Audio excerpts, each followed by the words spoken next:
Welcome to the Migration Report, brought to you by the folks at the Up Duck Podcast, in partnership with the Wisconsin Waterfowl Association. Together, we'll bring you weekly bird activity reports from the various regions across the state of Wisconsin. Welcome back to another episode of the Migration Report, where we are bringing you updates on bird activity, hunting conditions, and everything relevant to waterfowl hunting across the state of Wisconsin. We have contributors from all across the state submitting reports to us, right? We're dividing the state into 4 different quadrants using I-39 and Highway 10 as the divide lines to give us our 4 quadrants. And hopefully you can find something relevant with this. So my name is Tyler Meaden. Today is October 20th, and I am going to bring you today's report. So with that said, let's go ahead and get started here. So we're going to start in the Northeast, right? And up in the Northeast, things are still running slow, or slower than we'd expect or hope for at this time of year. So with mild temps, a steady south wind, it felt like it kept the migration at bay this week. Contributed to the report seeing some ringnecks, mallards, teal. Those were all spotted in the marshes, but bird numbers definitely lower than what we'd hoped for mid-October. The open water season did kick off on October 18th, so this past Saturday here. Pressure was high on both the bay and along the shoreline, as you'd expect for any opener. We did have a few hunters who scratched out some divers, mostly bluebills and ringnecks, even a couple scoters. But things seem to taper off quickly right after sunrise here. Green Bay's water levels are still low, and overall action was definitely hit or miss. We do have cold front coming in, another cold front coming in. That should hopefully bring some new life into the area here, so we'll keep an eye on that.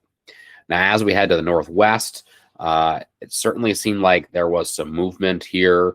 Things definitely were looking up. Mallards, geese, a good mix of divers were really starting to show up.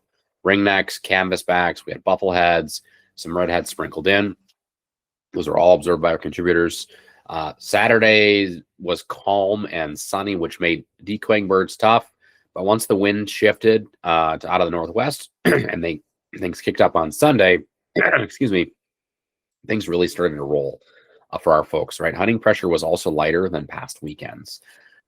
And you know, that's interesting here as we head toward, the end of October and the beginning of November here. Also, folks noted that pulling spinners made a huge difference, right? We had educated birds out there, and so pulling those spinners out seemed to make a difference on finishing birds. Water levels still dropping. We do have another cold front sliding in here early this week in the northwest part of the state. So conditions look really good for a nice push of birds there. So if you're in that area of the state, be watching, that's for sure. Now, as we head to the southern part of the state of Wisconsin here, we did cross the splits and we got to the second opener here. During the week leading up to the second opener this past Saturday here, weather was really warm. It was way above seasonal temps. Everything felt stale. There just didn't appear to be birds around, right? I was watching, other folks were watching the southeastern part of the state.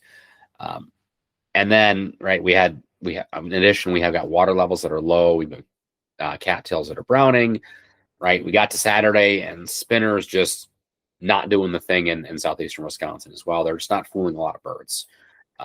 We did have a front move in. We had rain. We had cooler temperatures. Seemed to refresh things a little bit. And it seemed like we had some fresh birds in the southeastern part of the state here. We do have another front coming in, right? It looks like we could get another fresh push of birds, hopefully another fresh push of birds in the southeastern part of the state this week.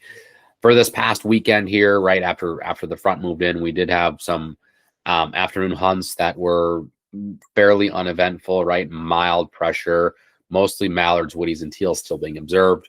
But things are definitely looking up from a bird number standpoint in the southeastern part of the state. As we head over to the southwest part of the state here, and we wrap up this report. Again, things stayed warm here as well. Water levels were still low, and there was slow movement, particularly on Saturday. We had some fog in some certain areas that did not help at all. Once those northwest winds kicked in the southwestern part of the state, folks reported starting to see big ducks coming in.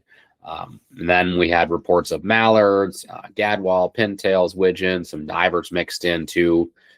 Goose numbers continue to climb steadily, especially in those cut cornfields, right, as the harvest continues there. Contributors to report the migration still feels gradual on the goose side, and like it hasn't quite hit full tilt yet. More cool weather in the forecast in the southeastern part of Wisconsin as well for this coming week.